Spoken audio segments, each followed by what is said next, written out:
Peshawar high court نے P T I کی intra party انتخابات اور انتخابی نشان کیس کی سماعت کل صبح 9 بجے تک ملتوی کر دی۔ وکیل الیکشن کمیشن نے کہا کہ کسی بھی شخص کو انٹرا پارٹی انتخابات میں حصہ لینے کی اجازت نہیں دی گئی، سب کچھ پہلے سے طے شدہ تھا۔ جسٹس اعجاز انور نے کہا کہ اعتراض کرنے والے وکلاء کو بھی طلب کیا جائے۔ تحریک انصاف کے انتخابات کا سب سے پہلے اعتراض اکبر ایس بابر کا ہے، وہ کہاں ہیں؟ درخواست گزار نے کہا کہ میرا وکیل ہڑتال کی وجہ سے کورٹ میں نہیں آ رہا۔ جسٹس اعجاز انور نے کہا کہ ہمارا ہڑتال سے کوئی سروکار نہیں۔ وکیل الیکشن کمیشن نے کہا کہ 13 تاریخ کو الیکشن کمیشن امیدوار کو انتخابی نشانات الاٹ کرے گا۔ پی ٹی آئی کو اگر نشان الاٹ نہیں ہوتا تو وہ آزاد تصور ہوں گے۔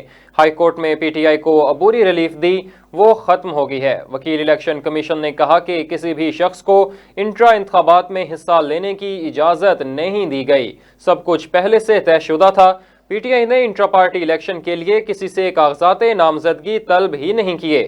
بیرسٹر علی ظفر نے کہا کہ الیکشن کمیشن کے حکم کے مطابق 20 دن میں انٹرا پارٹی انتخابات کرائے۔ بیرسٹر گوہر انتخابات کے نتیجے میں پارٹی چیئرمین منتخب ہوئے۔ انہوں نے موقف اپنایا کہ الیکشن کمیشن کے پاس انٹرا پارٹی انتخابات کالعدم قرار دینے کا اختیار نہیں۔ اگر انٹرا پارٹی انتخابات نہ بھی کرائے جائیں تو الیکشن کمیشن کسی پارٹی کو انتخابی نشان سے محروم نہیں کر سکتی۔ الیکشن کمیشن صرف ریکارڈ کیپر ہے، رولز کے مطابق کوئی بھی پارٹی اپنا آئین بنائے گی۔